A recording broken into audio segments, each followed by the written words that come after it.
Bismillahirrahmanirrahim.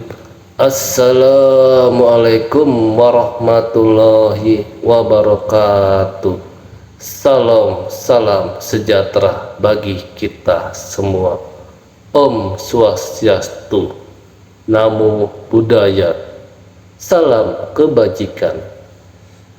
Yang kami hormati ketua, para wakil ketua, dan para anggota Dewan Perwakilan Rakyat Republik Indonesia.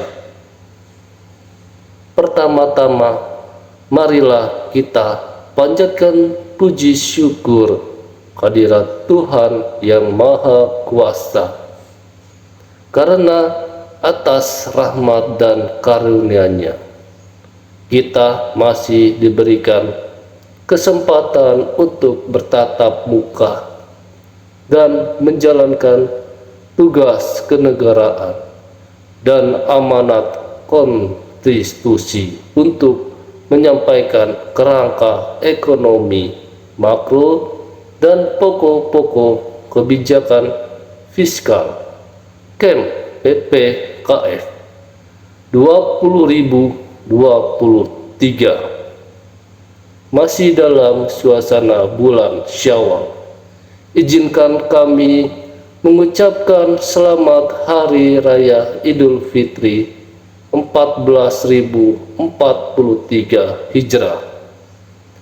Mohon maaf lahir dan batin kepada Ibu Ketua dan segenap pimpinan serta seluruh anggota Dewan Perwakilan Rakyat yang kami hormati.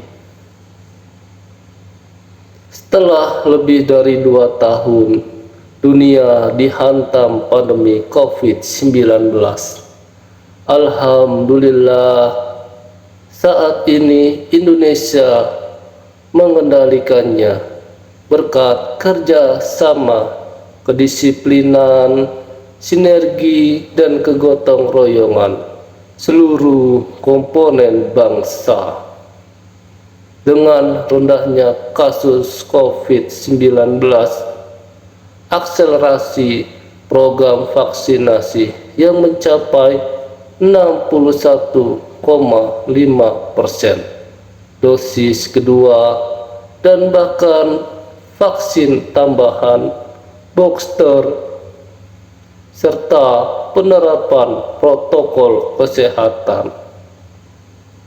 Alhamdulillah, tahun ini lebih dari 84 juta masyarakat dapat kembali menjalankan mudik di Hari Raya Idul Fitri untuk berlebaran dan berkumpul dengan sanak saudara tercinta.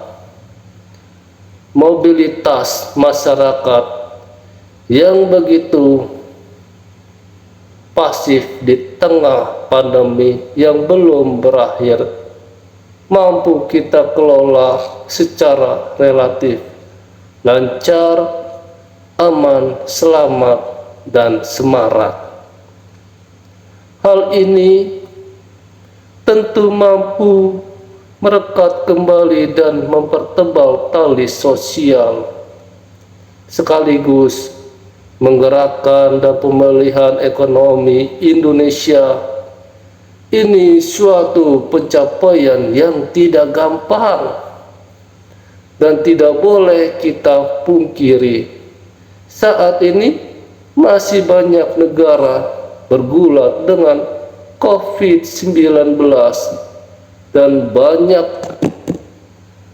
negara yang masih berjuang pemulihan ekonomi, bahkan ada yang tengah menghadapi krisis ekonomi dan keuangan yang kompleks.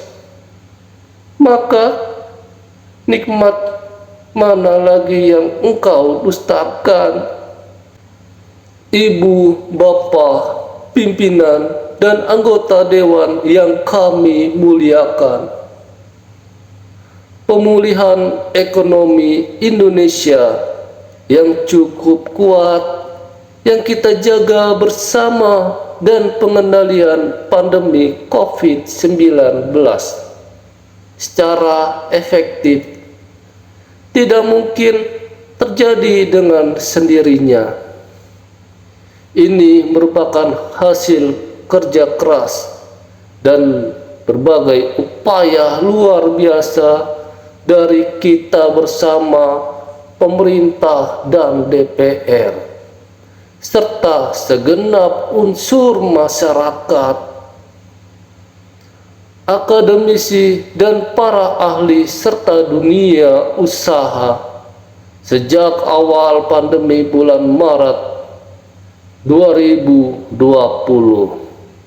Kebijakan ekonomi makro dan kebijakan fiskal memainkan peran yang sangat penting dalam menangani guncangan hebat akibat pandemi.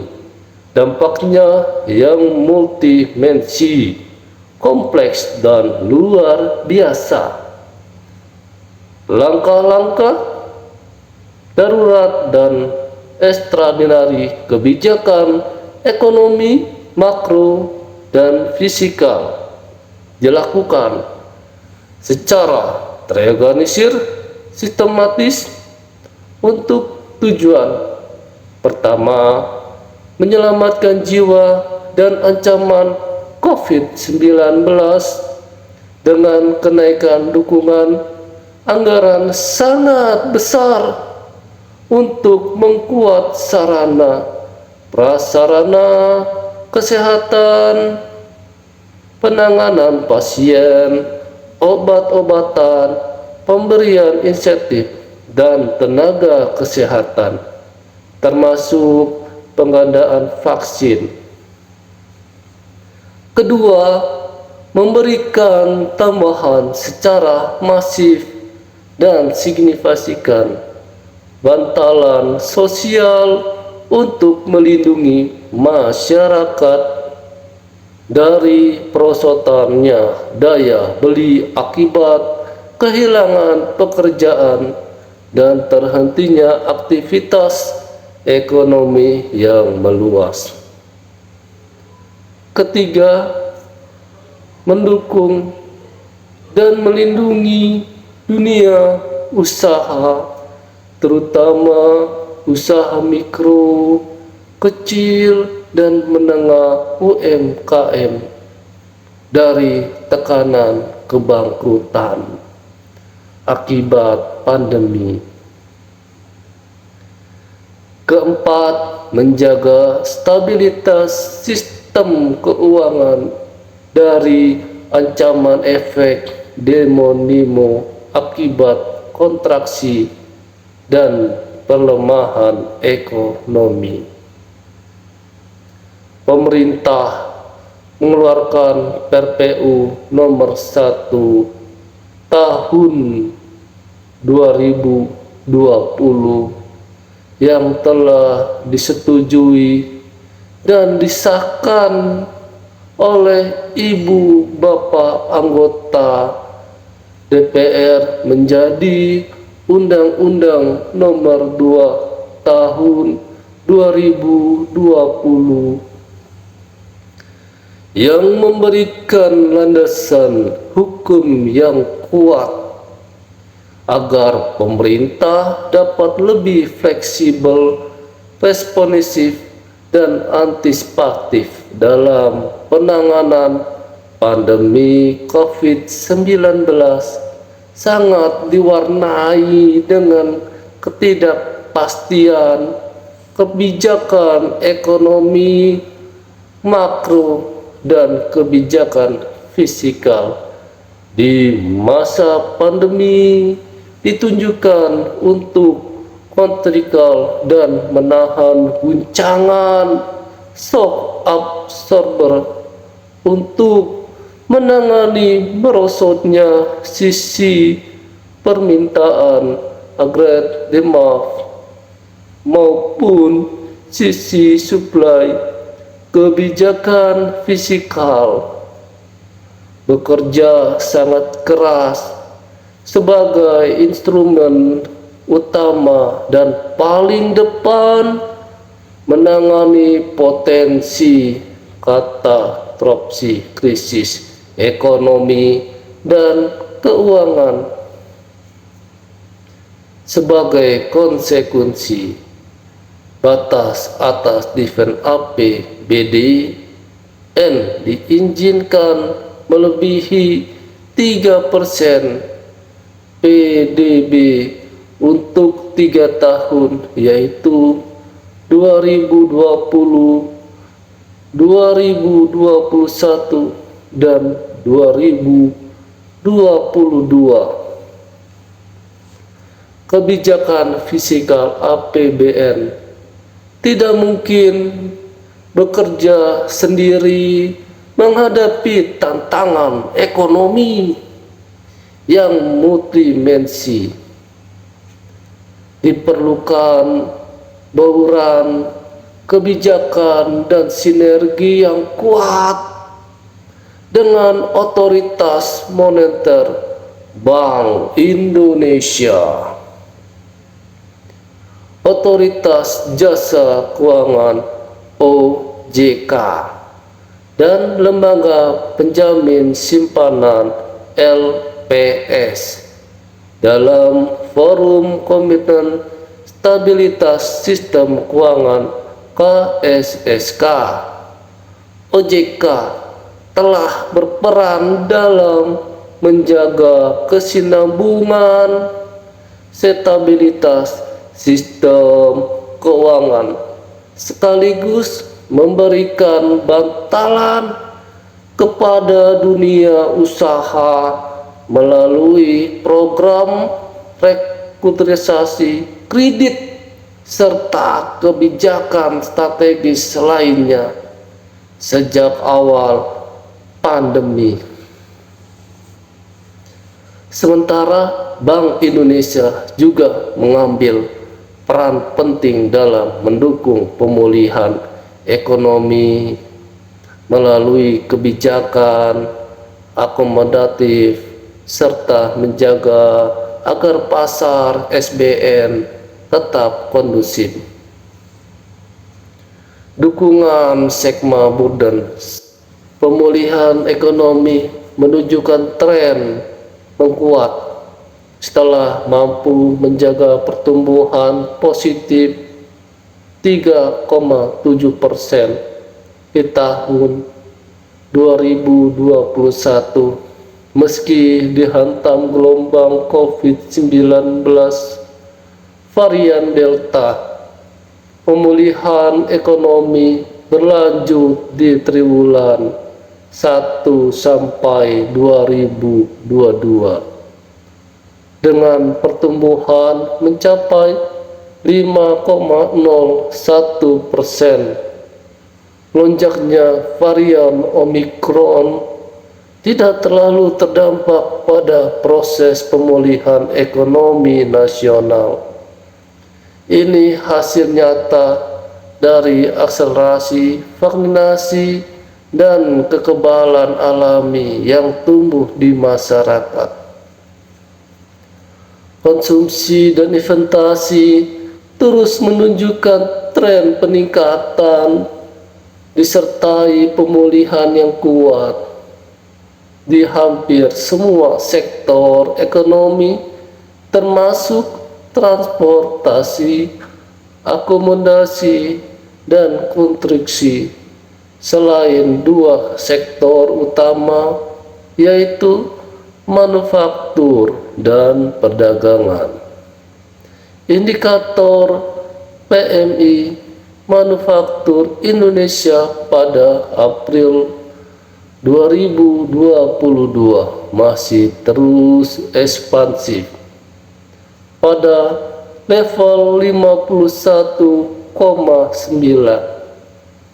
Sementara itu, kenaikan harga komoditas global mampu mendorong peningkatan surplus neraca perdagangan Indonesia secara kumulatif.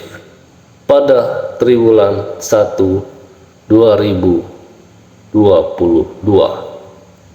Neraca perdagangan tercatat surplus 9,3 miliar pada April 2022.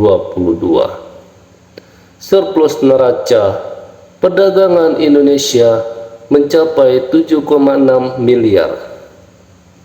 Rekor tertinggi surplus bulanan dalam sejarah. Neraca transaksi berjalan tahun 2022 diperkirakan akan lebih baik dibandingkan tahun 2021. Peningkatan kualitas pemulihan ekonomi juga terlihat dengan membaiknya kondisi ketenagakerjaan serta tinggi kemiskinan. Tingkat pengangguran terbuka TPT turun mendekati level pra-pandemi menjadi 5,83% pada Februari 2022 dari 6,26% pada Februari 2021. Sementara angka kemiskinan nasional juga konsisten menurun dan sebelumnya 10,1% di tahun 2020 kembali menjadi single digit 9,7% di tahun 2021. Pimpinan dan para anggota dewan yang terhormat, proses pemulihan ekonomi nasional yang menguat tentu patut kita syukuri. Namun ini tidak menyebabkan kita cepat berpuas diri.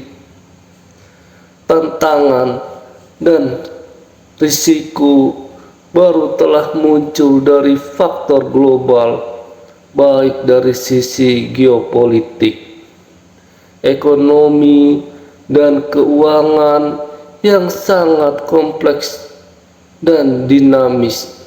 Harus segera kita antisipasi dan kelola. Dalam World Economic Outlook April, IMF memproyeksikan melambatnya pertumbuhan ekonomi global tahun 2022 pada tingkat 3,6%, turun signifikan 0,8 poin presentasi dari proyek di Januari 2022. Selain pandemi COVID-19 yang belum sepenuhnya selesai, ada dua tantangan besar lain yang perlu terus kita waspadai dan antisipasi, yaitu lonjakan inflasi global, terutama akibat perang Rusia Ukraina, dan percepatan pengetatan kebijakan moneter global, khususnya di Amerika Serikat.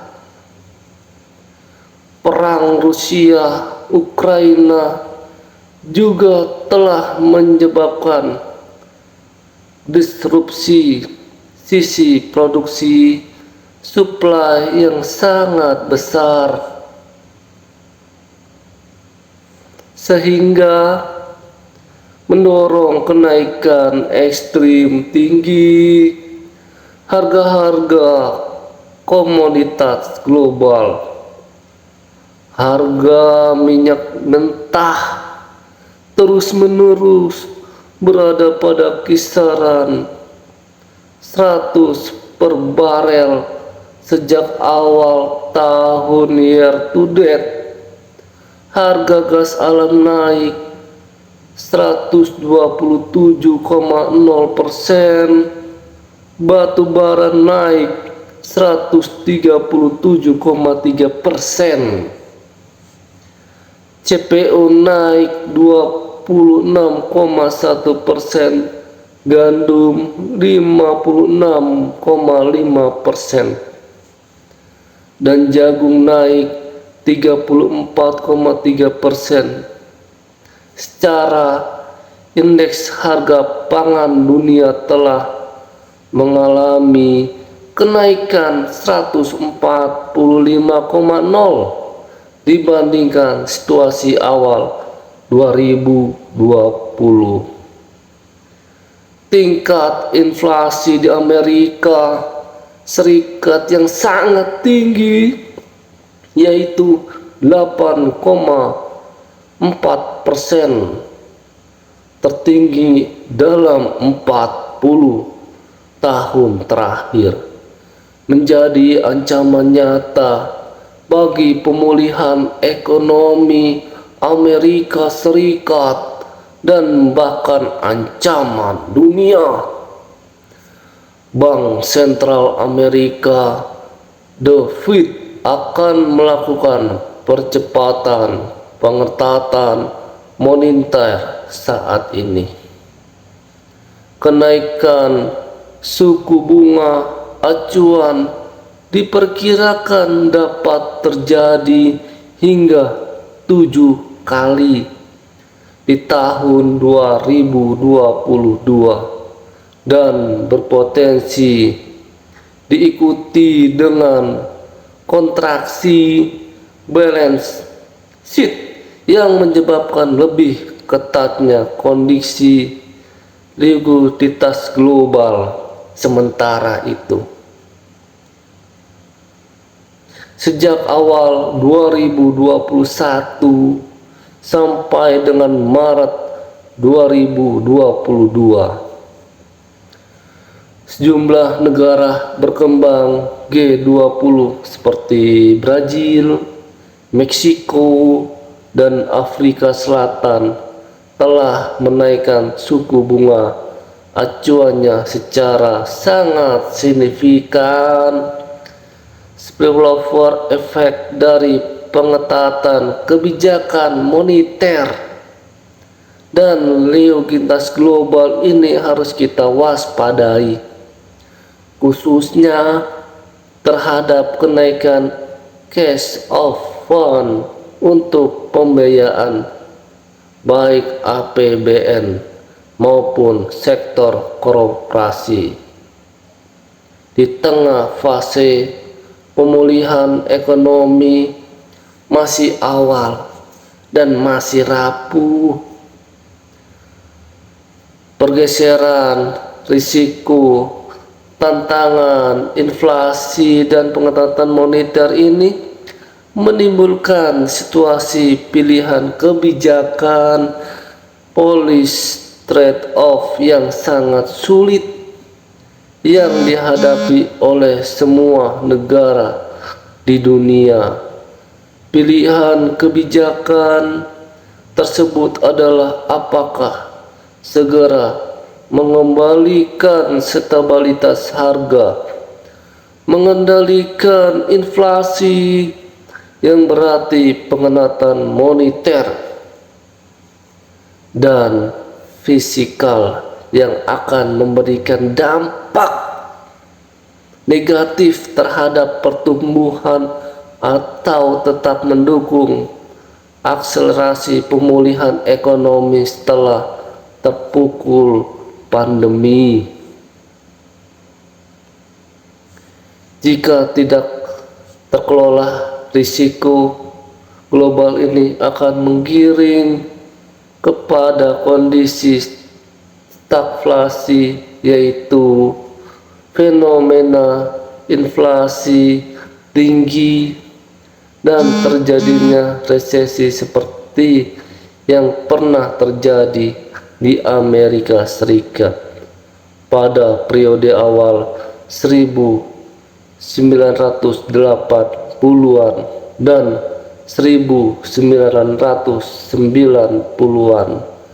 Kondisi stagflasi akan memberikan imbas negatif luar biasa ke seluruh dunia, terutama terhadap negara-negara berkembang dan emerging market. Perusahaan risiko global ini harus menjadi fokus perhatian dan harus kita kelola secara tepat langkah dan tepat waktu. Hati-hati dan efektif pilihan kebijakan menjadi sangat sensitif dan tidak mudah, namun dengan berbekal kebersamaan dan keberhasilan kita semua, pemerintah pusat dan daerah, MPR, DPR, DPD, legislatif, yudikatif, institusi lainnya, masyarakat, akademisi, dan dunia usaha dalam mengelola pandemi yang begitu sulit. Kita berharap dan sekaligus percaya bahwa Indonesia akan mampu menghadapi tantangan baru yang berbeda dan sangat kompleks ini. Dalam mengantisipasi eskalasi risiko global, terutama dalam menghadapi 3 potensi krisis: krisis pangan, krisis energi, dan krisis keuangan. Sekretariat Jenderal Perserikatan Bangsa-Bangsa PBB bahkan telah membentuk Global Crisis Response Group GCRG yang mengidentifikasi 3 potensi krisis tersebut. Krisis seperti ini sama seperti pandemi COVID-19, tidak mungkin diselesaikan secara individual oleh satu negara manapun, betapapun superpower posisi mereka. Kerjasama global menjadi keharusan. Indonesia terpilih menjadi bagian dari 6 negara champion GCRG tersebut, dan tentunya kesempatan ini dapat dimanfaatkan dengan optimal untuk menggusur agenda-agenda kerjasama global yang juga sangat strategis bagi kepentingan perekonomian domestik. Dalam forum G20, eskalasi risiko ekonomi global juga telah menjadi salah satu fokus perhatian Presiden Indonesia, mendorong adanya solusi nyata secara kolektif mengatasi berbagai potensi krisis tersebut.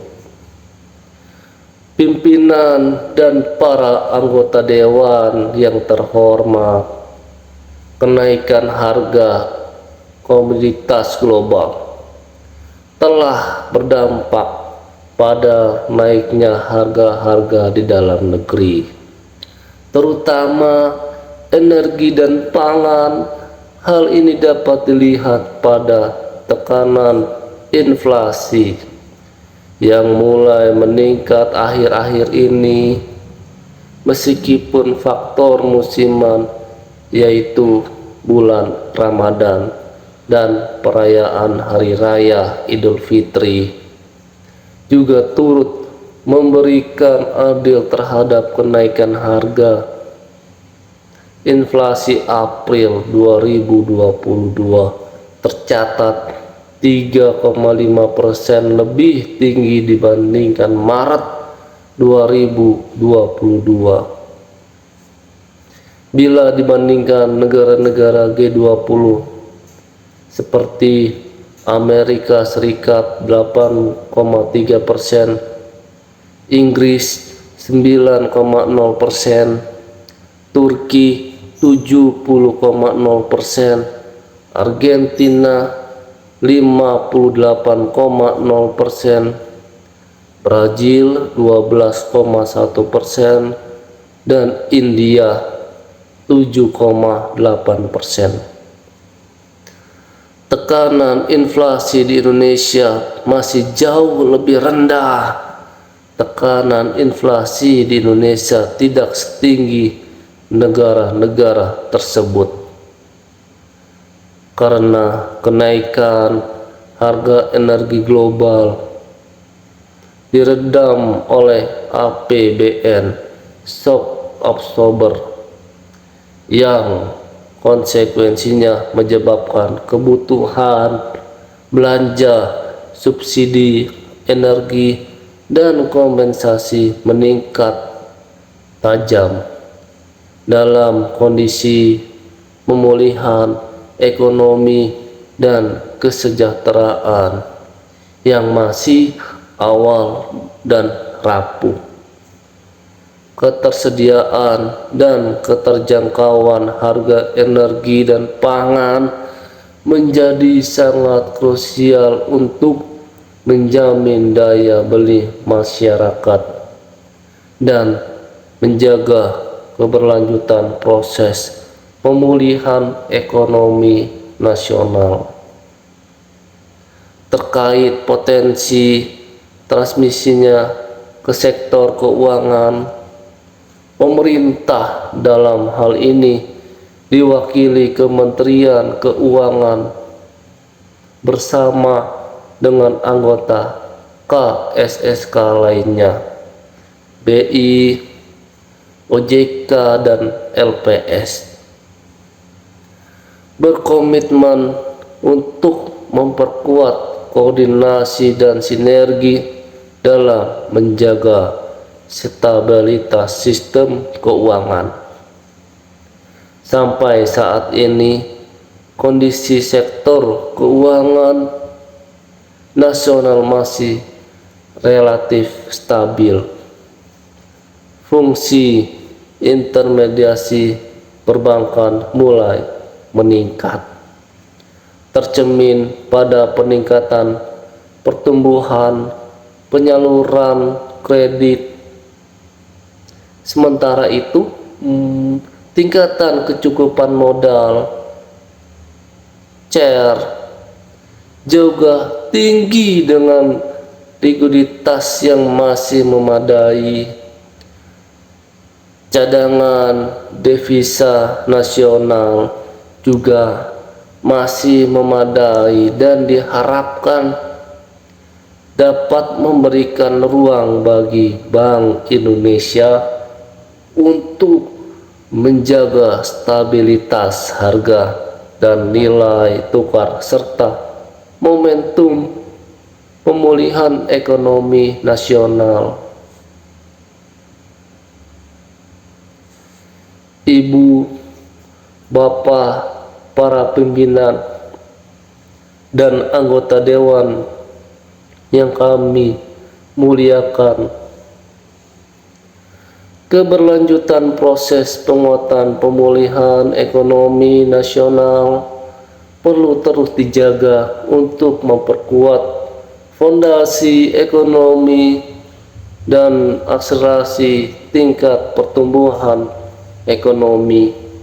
Selain itu, upaya lebih lanjut untuk mengakselerasi pertumbuhan ekonomi yang lebih inklusif juga sangat penting untuk mencapai sasaran membangun jangka menengah panjang agar Indonesia dapat keluar dari jebakan kelas menengah middle income trap.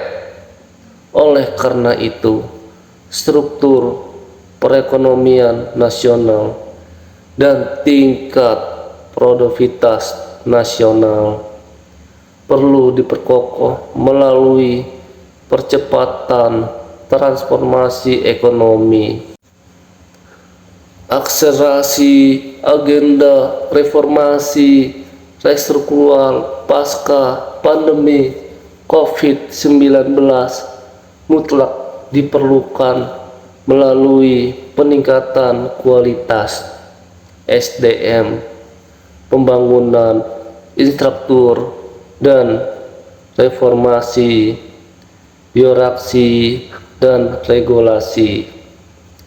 Penguatan program pendidikan, kesehatan, serta perlindungan sosial sangat krusial dalam mengatasi isu fundamental perekonomian, termasuk rendahnya tingkat produktivitas nasional. Peningkatan produktivitas juga perlu diakselerasi untuk memperkuat sisi supply, penguatan hilirisasi manufaktur, adopsi ekonomi digital, dan pengembangan ekonomi hijau diyakini akan menjadi sumber pertumbuhan baru di masa depan.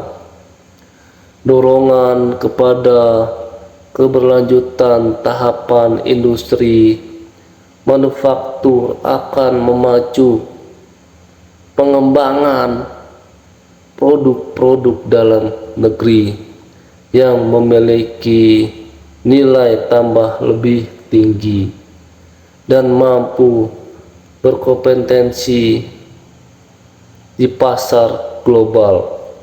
Sementara pengembangan ekonomi digital akan meningkatkan efisiensi dan produktivitas ekonomi di tengah kecenderungan perubahan pola hidup ke arah new normal. Selain itu, sejalan dengan tujuan mewujudkan new zero emission pada tahun 2060-an atau lebih awal, pembangunan ekosistem ekonomi yang ramah lingkungan merupakan wujud komitmen kita bersama dalam mengatasi isu perubahan iklim. Potensi besar pengembangan ekonomi hijau yang kita miliki merupakan daya tarik tersendiri bagi investasi dunia di masa depan. Dengan pertimbangan berbagai risiko dan potensi pemulihan ekonomi nasional di tahun depan, pemerintah mengusulkan kisaran indikator ekonomi makro yang digunakan sebagai asumsi dasar penyusunan RAPBN 2023 sebagai berikut. Pertumbuhan ekonomi 5,3% hingga 5,9%, inflasi 2,0% hingga 4,0, nilai tukar rupiah 14.300 hingga 14.800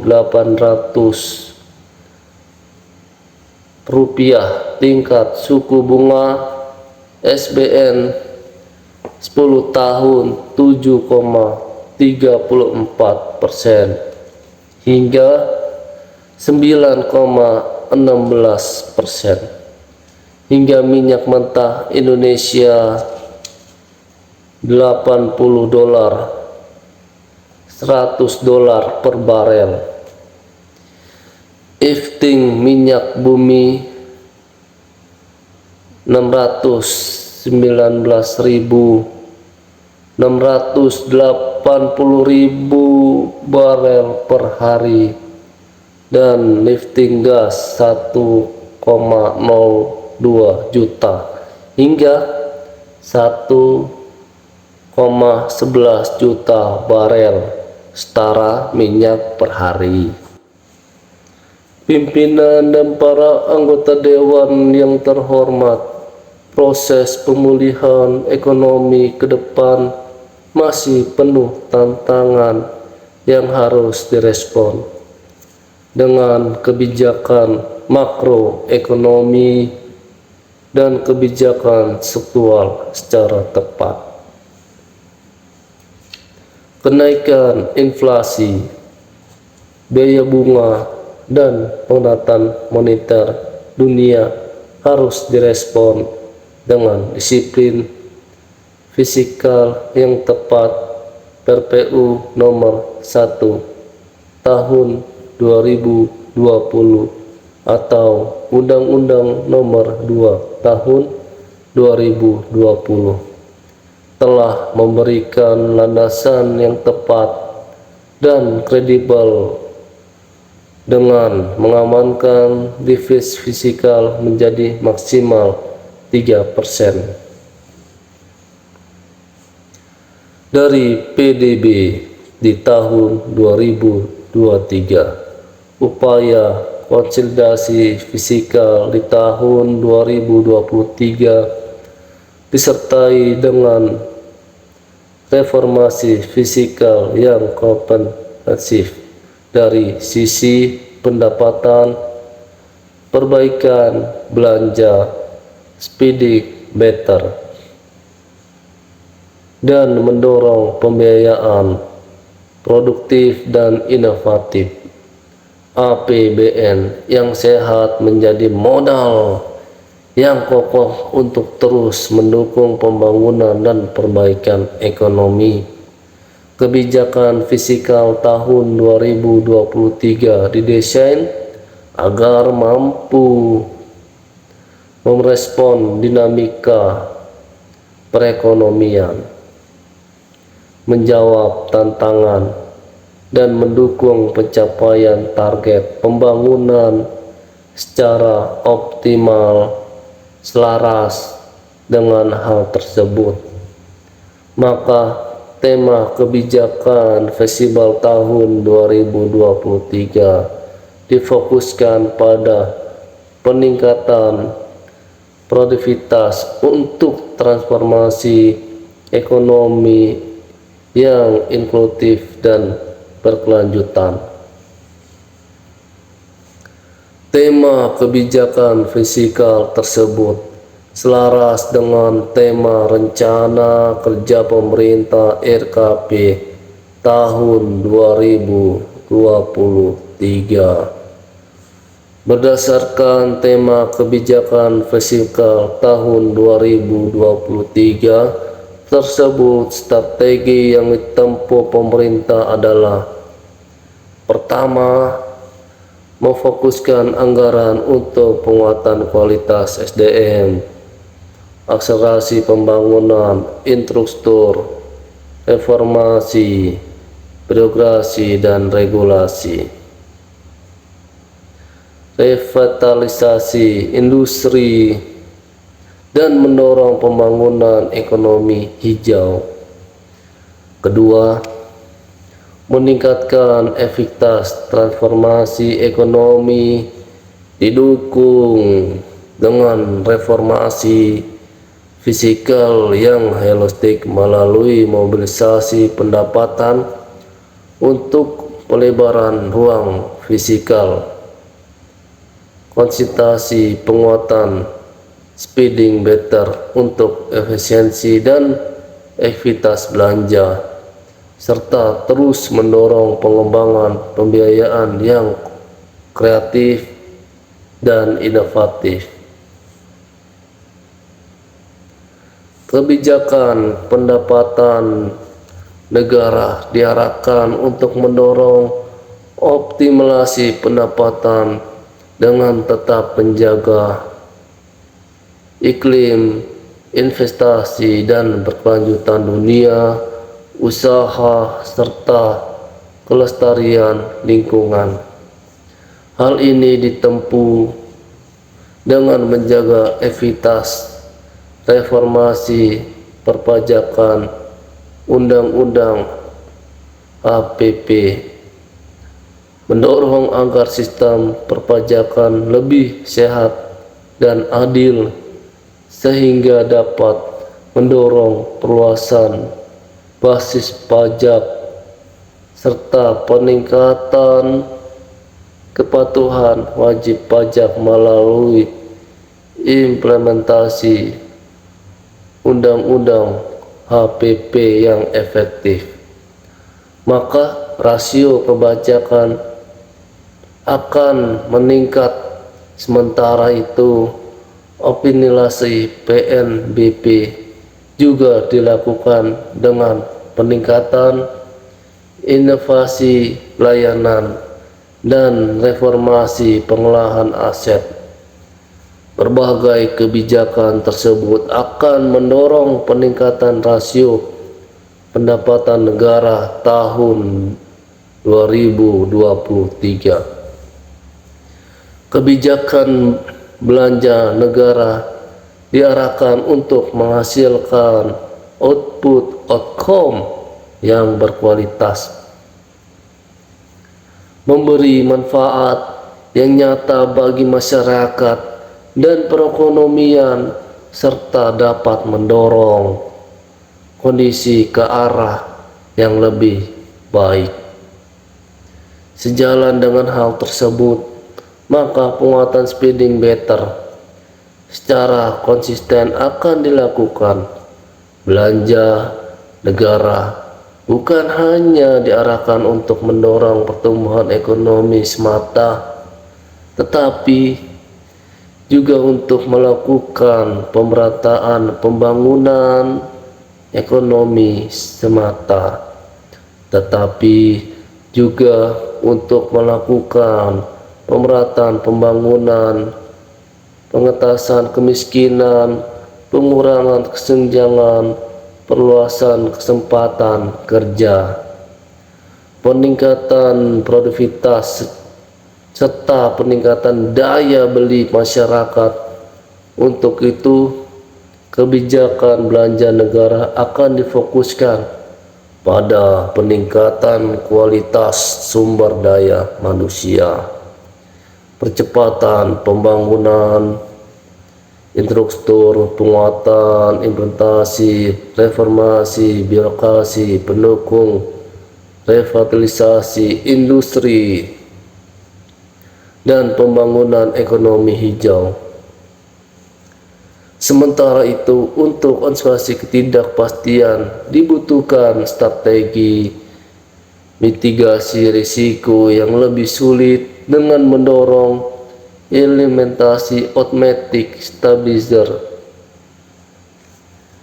Sejalan dengan tujuan-tujuan tersebut, pemerintah terus mendorong penguatan spending better menjadi komitmen bersama. Hal ini dilaksanakan melalui penghematan belanja barang, penguatan belanja modal, reformasi belanja pegawai, peningkatan efektivitas termasuk ketepatan sasaran belanja, bantuan sosial dan subsidi, serta penguatan kualitas transfer ke daerah dan dana desa.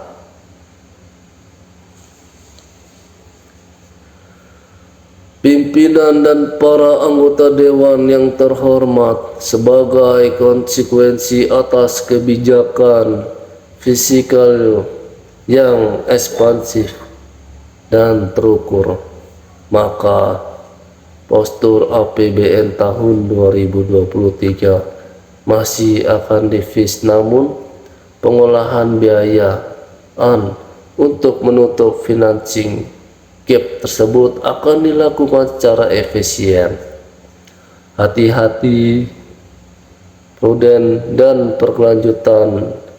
Sustainable deficit dan rasio utang akan tetap dikendalikan dalam batas aman sekaligus mendorong keseimbangan primer yang positif. Kebijakan pembiayaan investasi akan terus dilakukan dengan memperdayakan peran badan usaha milik negara BUMN, Sovereign Wealth Fund (SWF), Special Mission Fitch SMF, dan Badan Layanan Umum BLU dalam promosi pembangunan instruktur dan peningkatan akses pembiayaan bagi masyarakat berpenghasilan rendah, UMKM dan UMI.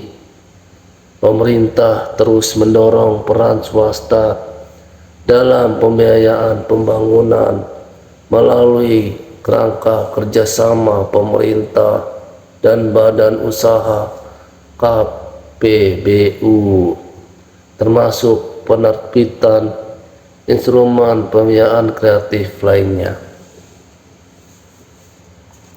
Melalui ekstraksi pemulihan ekonomi, reformasi struktur, dan reformasi fiskal, maka diharapkan kebijakan fiskal 2023 tetap efektif mendukung pemulihan ekonomi, namun tetap sustainable. Hal tersebut akan terlesi pada pendapatan negara yang meningkat dalam kisaran 11,19% sampai dengan 11,70% PDB. Belanja negara mencapai 13,80% sampai dengan 14,60% PDB, serta keseimbangan primer yang mulai bergerak menuju positif di kisaran 0,46% sampai dengan minus 0,65% PDB. Selain itu, defisit juga diarahkan kembali di bawah 3%, antara minus 2,6% sampai dengan minus 2,90% PDB, dan rasio utang tetap terkendali dalam batas manageable di kisaran 40,58% sampai dengan 42,42% PDB.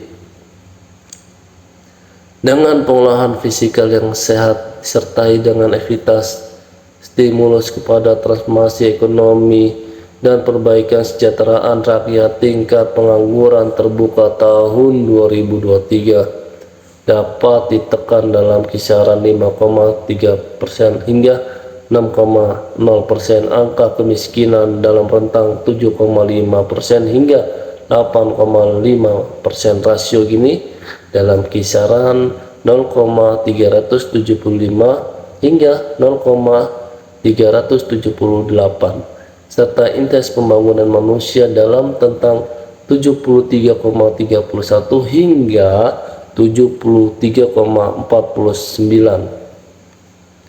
Selain itu, nilai tukar petani NTP dan nilai tukar nelayan NTN juga ditingkatkan untuk mencapai kisaran masing-masing 103 sampai dengan 105 dan 106 sampai 107. Pimpinan dan para anggota dewan yang terhormat, dalam rangka mencapai tujuan pembangunan kerjasama internasional juga memegang peran penting dalam proses pengambilan keputusan perekonomian secara global. Presidensi G20 tahun ini memegang peranan strategis dalam mengarahkan kebijakan perekonomian global dan mendorong sejumlah agenda strategis internasional. Walau dihadapkan pada situasi geopolitik yang sangat menantang, konferensi tingkat tinggi G20 yang akan dilaksanakan pada bulan November tahun ini menjadi momentum untuk memimpin pemulihan ekonomi global dan mengangkat kepentingan nasional Indonesia dan negara berkembang dalam forum multilateral.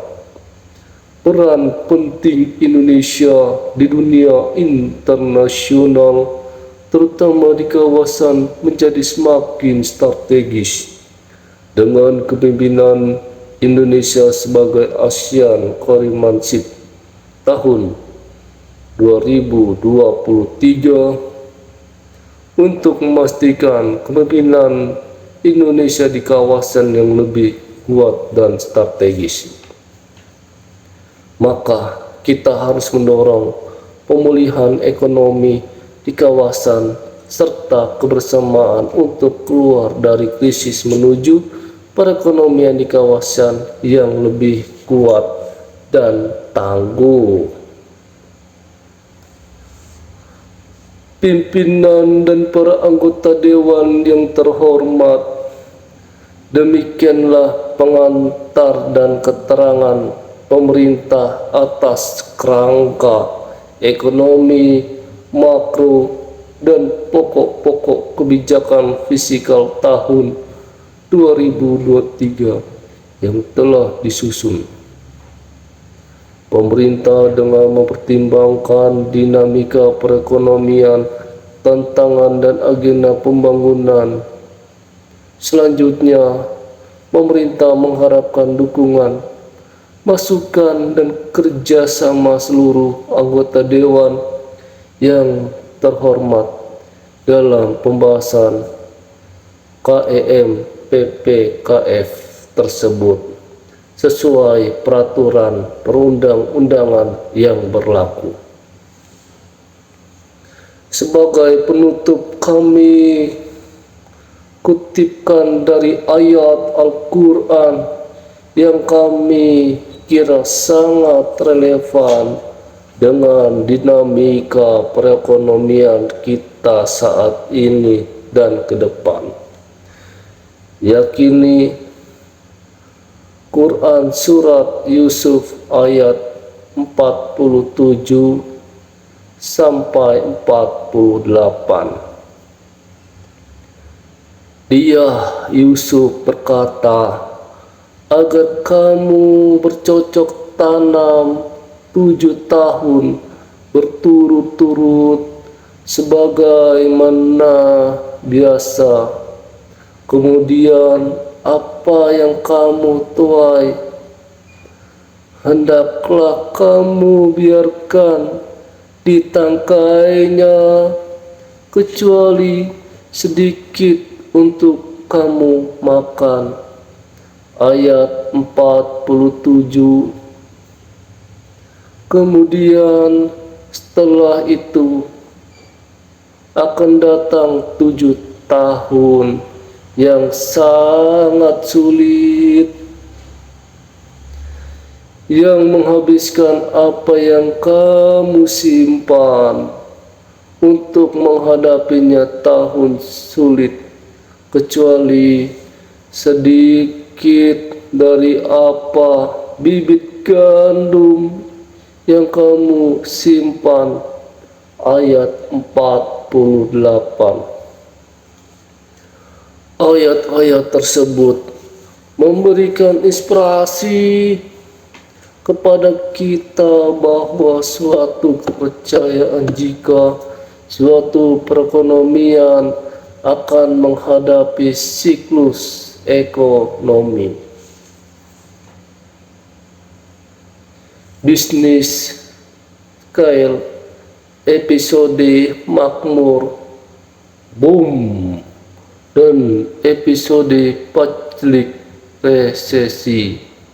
Oleh karena itu, sangat krusial untuk menyiapkan bantalan kebijakan policy buffer untuk menghadapi situasi sulit masa resesi. Inilah inti dari konsep Conquer Policy yang menginspirasi kita semua. Pentingnya memperkuat kembali kesehatan APBN melalui konsolidasi agar mampu berperan optimal sebagai instrumen shock absorber pada saat terjadi gejolak di masa mendatang. Semoga Allah Subhanahu wa Ta'ala senantiasa memberikan bimbingan dan perlindungannya untuk dapat melewati masa-masa sulit sekarang ini. Semoga kita diberikan kekuatan untuk dapat melaksanakan tugas dan amanah, melayani seluruh rakyat Indonesia dalam upaya menuju bangsa yang berdaulat, maju, adil, dan makmur. Amin. Wallahu mufahiq illa Ahmad Tariq. Wassalamu alaikum warahmatullahi wabarakatuh. Om Santi Santi Santi Om. Namo Buddhaya. Jakarta, 20 Mei 2022, atas nama Pemerintah Republik Indonesia. Menteri Keuangan bertanda tangan Sri Mulyani Indrawati. Merdeka.